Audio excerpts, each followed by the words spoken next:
I'm Danielle's Joy and welcome to my channel, your source for everything healthy and homemade. Today we're going to go through 3 easy steps that you can do to thrift up furniture. We're going to be using an old dresser that was actually given to me by my mom, who got it from her grandmother, so a very old piece of furniture. And we're going to be thrifting that up, yes, in just 3 steps. And these are all steps that you can do at home with all of your furniture as well. So if you like this video, please give it a thumbs up and subscribe below, as I do post new content every week about different projects that we're building, like the birdhouses we did and the cornholes, and you can do these projects as well. But without further ado, let's get into the project. Here is the original piece of furniture. So you can see it's just a yellowy old piece. And first off, the step number 1 is going to be strip it down to the bare bones. So we're using this stripper that I got. This is the first time I've ever used a stripper, so I was very keen on following the directions. I watched a few YouTube videos and I was so excited to just strip this. I thought it was going to be the easiest thing ever, and it turns out that it was anything but. I first waited about 15 minutes and then I came back, waited 3 hours and tried to strip that away, and it was working, but it just wasn't working that amazingly. I was spending such a long time trying to strip that paint away, and let me tell you, it was making me sweat. It was really intense. So we decided to just come in with an orbital sander. So Chris and I went ahead and just double teamed this. I went in with a hand sander, and then he went in with the orbital sander. So I was getting some of those creases while he was getting much of the bigger areas. So that was just so much easier to get in. And we just worked this piece as much as we could.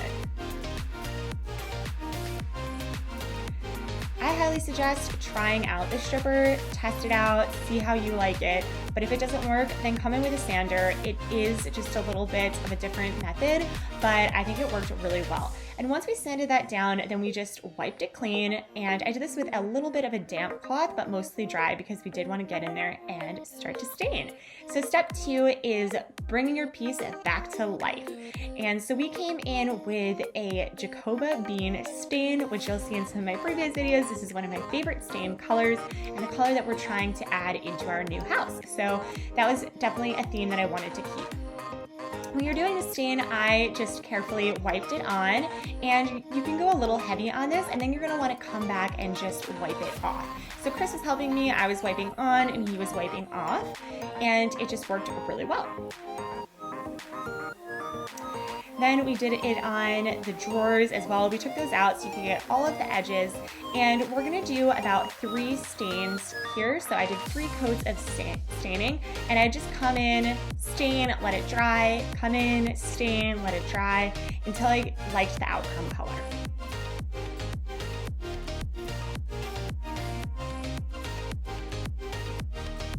Next was putting on a polyurethane layer.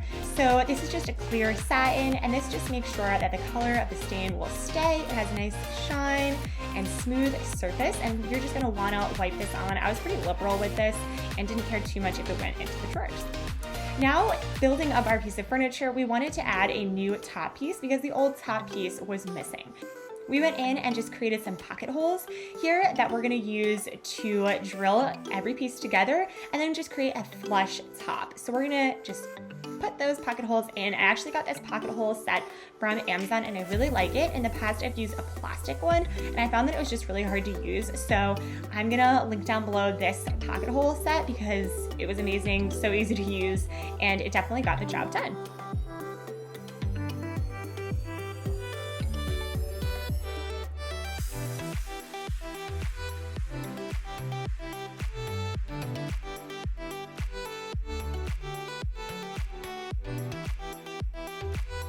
Then we went in with our screws.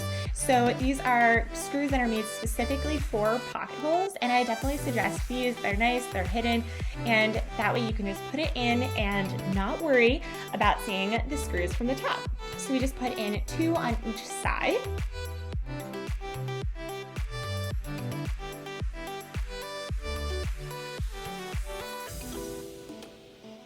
Now, a safety tip when you are using power tools, a little fun tip is to tie the cords into a knot like so. This way, in case you trip over, you won't actually break the pieces apart from each other. So definitely a good tip that you should be practicing whenever using any power tools.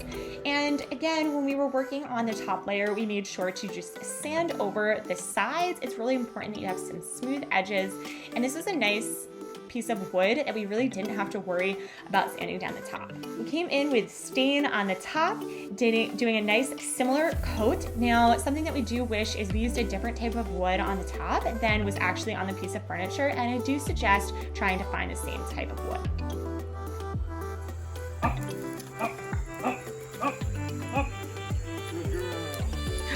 Good girl. Good girl.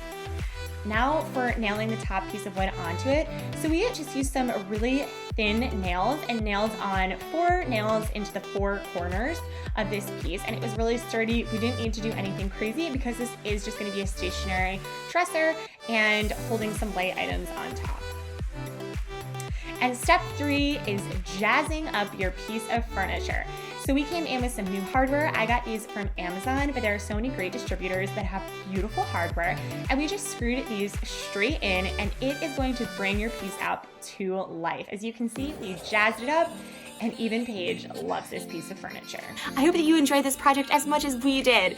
We're trying to do so many projects before we move into our new house. Yes, we are in the process of closing, which should be happening soon, and we're going to be living on a new 10-acre plot of land, and we have so many little projects that we need to do, and I'm going to show you how easy it is to do these as well. Going from a big city into a small suburb, there's going to be a lot of changes and a lot of new learnings, and these are all things that you can do as well. So follow along on this journey and hit the subscribe button, throw a like down below, and comment on any other things that you would like to learn.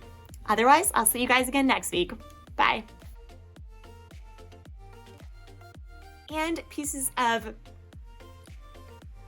we didn't want to ruin the, we didn't want to change furniture for my